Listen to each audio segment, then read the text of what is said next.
You know, for decades, if you thought about India and military hardware, you'd probably think big customer. They bought a whole lot of their equipment from other countries. But in the last 10 years or so, wow, something has dramatically shifted. The country is transforming from a top buyer into a top builder.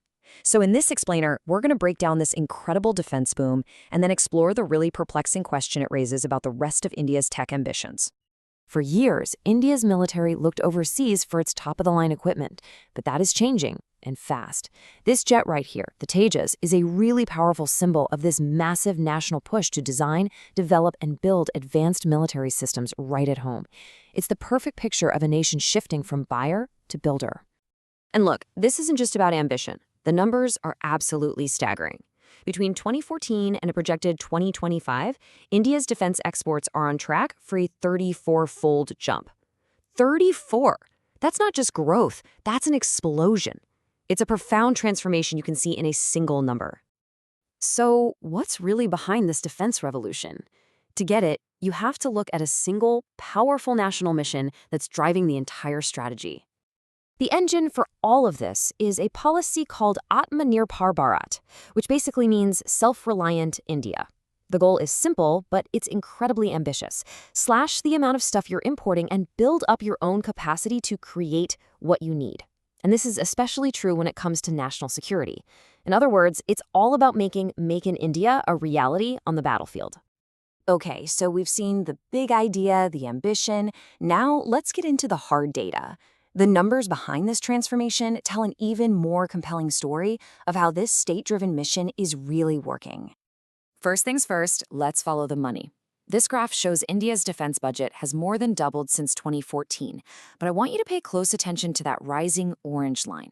That's capital expenditure. That's the money for new, modern equipment. It's a crystal clear signal that India isn't just spending more, it's investing strategically in building its own future. And all that investment? It's going directly into local production. Just look at the performance of India's state-owned defense companies. Their turnover has accelerated like crazy, especially after 2015, hitting record highs.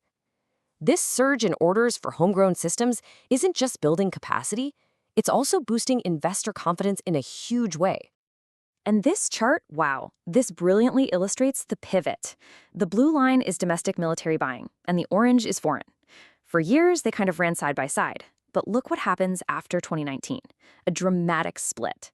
Domestic spending is soaring while reliance on foreign stuff is heading down. This is no accident. It's the policy in action.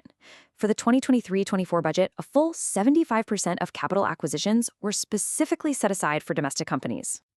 And just to be clear, this pivot isn't just a suggestion, it's a mandate. The government created what they call positive indigenization lists, which straight up ban the import of over 400 defense items. This move basically forces the military to buy local, which guarantees a market and pours fuel on the fire for domestic industry. Okay, so the evidence for a defense tech boom is overwhelming, right? The numbers speak for themselves. But this massive success story leads to a really challenging question.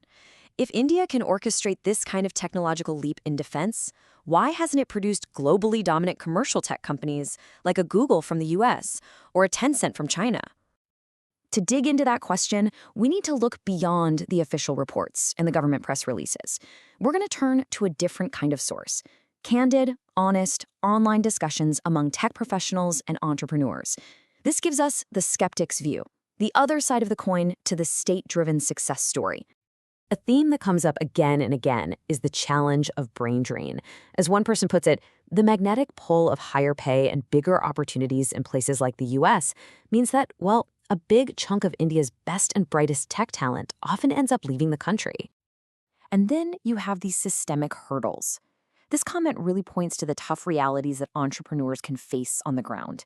You're navigating red tape, you're struggling to get venture capital, you're dealing with infrastructure challenges, all things that can kill a young startup before it even has a chance. And here's a really fascinating contrast. On one side, you have the government actively trying to spark innovation with programs like IDEX to fund startups. But on the other side, critics point to a deeper cultural issue, a general aversion to risk, to the kind of swing for the fences, moonshot thinking that created companies like SpaceX or OpenAI. So when you start to put all these pieces together, the obstacles become pretty clear. You've got the brain drain of top talent for sure, but also a tough local market. And for instance, a lot of successful startups, instead of growing into giants themselves, end up getting bought by foreign companies, like when Flipkart was sold to Walmart. It's a really complex ecosystem with a lot of challenges. So this brings us right to the heart of the issue. How can these two stories, a booming defense sector and a challenged commercial tech scene, both be true at the same time? Well, it's because they are operating in two completely different realities. This table here just lays out the differences so clearly. The defense sector, it's driven from the top down by the government. It has a guaranteed market and state backing, which makes it much lower risk. The goal is national self-reliance. Now, compare that to the commercial tech world. It's driven from the bottom up by entrepreneurs. They have to face a super competitive global market, they depend on high-risk venture capital, and they're shooting for global dominance. They're playing two completely different games. So, the crucial takeaway is this. The defense industry's success isn't some kind of magic trick. It's the logical result of a very unique state-controlled environment.